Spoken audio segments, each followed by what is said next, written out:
Hi, my name is Robert Chelle with Chelle Law, and I assist veterinarians with employment contract and independent contractor agreement issues. Today I'm going to talk about terminating a contract. How a veterinarian or veterinary associate can go about terminating the contract when they're ready to move on to a new opportunity.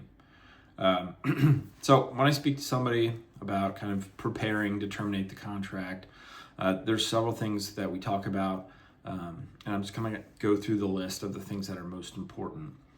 First is how much notice the veterinary associate has to provide. So in the contract, it's generally somewhere between 60 to 90 days, and so you would, have to write a letter of resignation, provide it to the employer, and then you would work out those 60 or 90 days to get the clock started. Usually at the back of the contract, there'll be a section called notice or notices, and it'll say specifically how you can provide notice. So it could be personally delivered, sent certified mail, sometimes email. So in order to get that clock started, you need to provide them with proper notice. So make sure you take a look at that section prior to submitting your letter of resignation. Next would be restrictive covenants. So non-compete, non-solicit. You need to look and just see, kind of what your restrictions are once the employment relationship is over with. So how long does it last? What's the geographic restriction? And then in veterinary medicine, the scope is important. So for instance, if you're working for you're doing small animal general veterinary care at a clinic, are you able to do relief work? Are you able to do urgent care? Are you able to do emergency? And then obviously kind of the opposite for all of those things. If you're doing just urgent care, would you be able to do general veterinary care?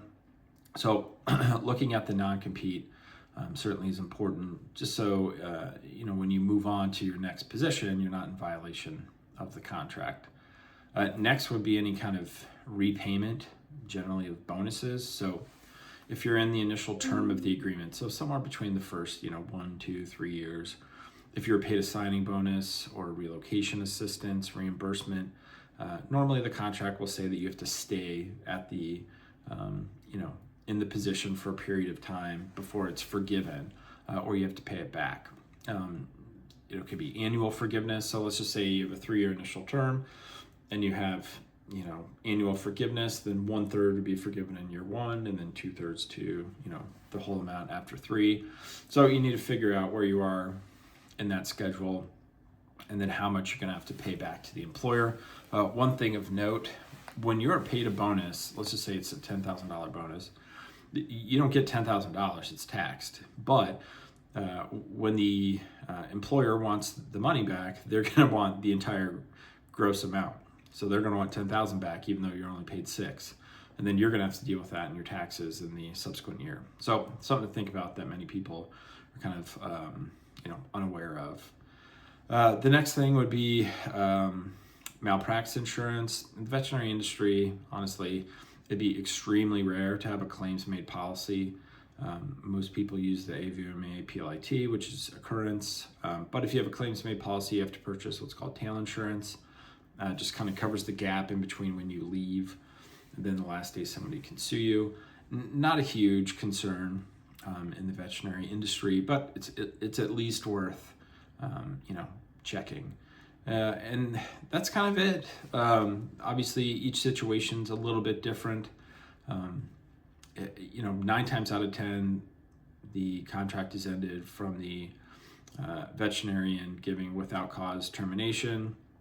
Very rarely is it for cause, or sometimes the employer, if they're downsizing, they may give you without cause termination.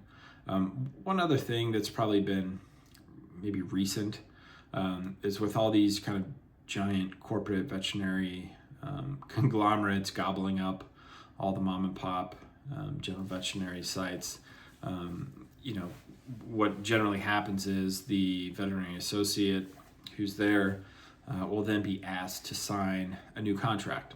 And so many times the new contract's not great, and so people have questions about that. And usually what would happen is if you are uninterested in signing the new contract, then they would ultimately terminate you without cause.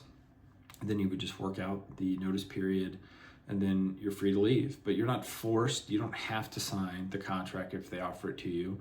And it's also open to negotiation as well. If they're offering you a new contract, negotiate the terms. Make sure that it fits what you're looking for. It can be a pretty big shock to many people when they go from kind of a veterinary owned practice or owned by a veterinarian, kind of a private clinic, to having a corporate overlord dictating everything that they do. So anyway, if you have any questions about your employment contract or independent contractor agreement, feel free to contact me. I'll put all my contact information below in the description of the video, and I appreciate you watching the video. Thanks. Take care.